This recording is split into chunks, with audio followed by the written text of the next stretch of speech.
Hey YouTube, this is YellowJax3. This is my first review on my iPhone case, so it might be a little bit rough. What I have here is the iskin revo2, which is this is the ozone color, which is basically a clear. They also have, I believe, three other colors, which is black, sonic blue, and a Diablo red. It is a silicone case. It is very durable, one of the most thickest silicone cases that I've seen. Um, but yeah, it's pretty good. It's one of the only silicone cases that do cover the front part of the front. Most of them will just give you a screen shield to protect the front of hair. But this one, it does cover the top, and it covers a little part of the bottom. In the box, they give you a visor, and they also give you a plastic visor, which is not touch screen. You can't touch through it. I really don't have it on me right now. I lost it actually. It's pretty cumbersome, but just so you know, it fits along the back here. There is an indentation. I don't know if you can see it. Yeah, there you go. There is an indentation for it to fit back here, but it does not fit flush against it. So if you put it in your pocket, it'll just fall right off. In the front, and it would just go right here, and it would cover this part of the iPhone. Let me show you how to put it in. The instructions say to massage it in gently, so you just put it in for the bottom. Start with the bottom first. I put the 30-pin cover right in as soon as I start, and I make sure the speakers are lined up, so when I'm done with down here, I'm pretty good. And as you can see, they're lined up pretty well. Then I'll take it up to the front. I like to alter which side to do, just so I don't wear out the silicone.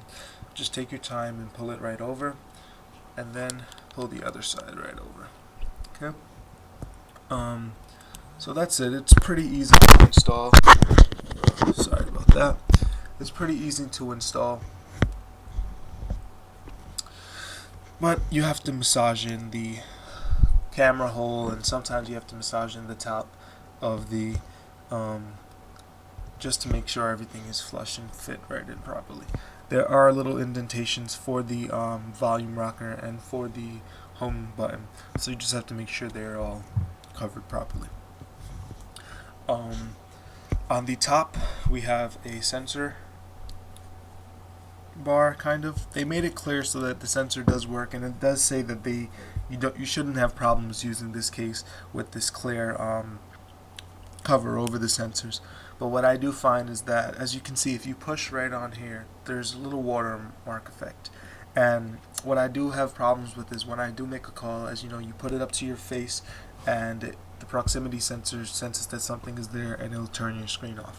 When you press your face on it, there is a little watermark, and it, I guess, tricks the proximity sensor so that when you take it away from your hand, it's still black, and then you have to lift it up a little bit, and then that's when it realizes that your face is not there or the call is done. So that's the only problem I really have with it, but it doesn't happen all the time, but just wanted to let you know it is a problem sometimes. On the top, we have our home button, and it's easy to push, nothing difficult at all. And over here is our headphone jack. If you notice from the pictures, if you look on iskin.com, there is a little flap right here that covers the headphone port, but I had to cut it off due to problems with my Revo clip. Actually, let me show you that right now. With the Revo clip, this is the Revo clip, by the way, also made by iskin. You can get this for I got this for $9.99. I believe it's on sale, and the original price is like $14.99. The problem that I had with this, I cut it off now, is that it rubbed against there when you put it in. When you put it in here, sometimes it would pick it up and it would rub against it. Also, when you were trying to listen to music, it is really hard to use, because when you put the headphone in, the flap is, you can't open the flap and put the headphone port in. It's not possible to do. I've tried it in many different ways or many different alterations, and it doesn't work. So what I just did was I just cut it off with a cuticle remover, and that solved my problem there. They recommend you to put the case in like this, and I just slide it in like this. There you go. And now I have an open port right here, so I can pop this in, because when I'm walking with my iPhone, I do like to listen to music with it as well. You can also put it in like here. Let me turn that off. You can also put it in here, but I don't recommend this. It feels like you're going to break it a little bit, and it's a bit rough. But this is also can double as a movie stand, and they do advertise it as that. So I do use it, and it is handy to have it standing up like that. But I don't recommend keeping this on your belt, because it is, as you can see, I'm using some bit of force to take it out. So you can either put it in like this, or you can flip it the other way, depending on how you want your headphones. I like to walk around my headphones, so I tend to put it in like this.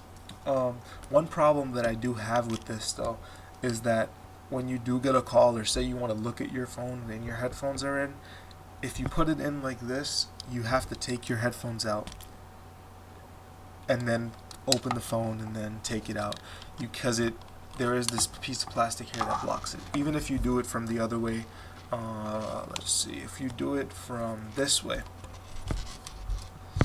if you put it in like so, you can get your phone out and it's not that bad, but it's still a hassle. If you want to, you might end up breaking your headphones or so.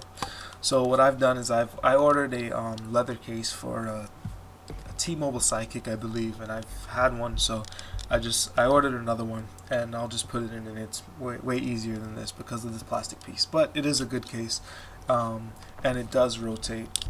You can put it on your belt like this. I don't know why you would do that, but you can put it on your belt like this, or you can put it here.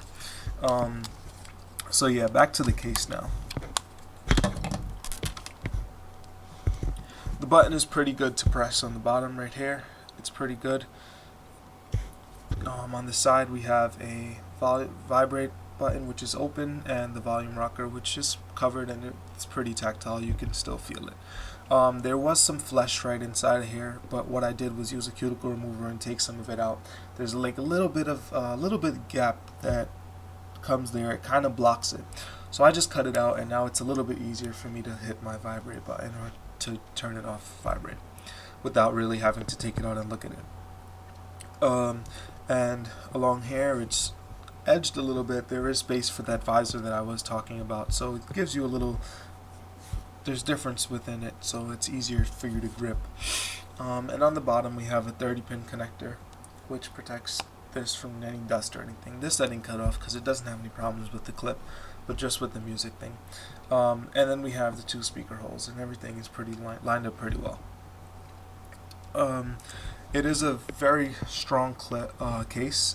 It does bounce when you drop it, so that's pretty good. It does bounce, and it does give you a lot of shock protection, so I really like that. It is a lid catcher, but if you have a case for it, like the leather case, the leather pouch that I'm going to get, or the clip, it's not that bad at all. It doesn't connect lint, but if you just rub it against something, it's going to catch lint. If you put it in your pocket, it's going to catch lint. But I mean, this is a pretty good case. It's held up for a good 3 weeks or so, and I haven't really had any problems with it. I've had to like put it in soap water just to wash it down a little bit, but it's a really good case, and it's, I think, one of the best cases for the iPhone 3G.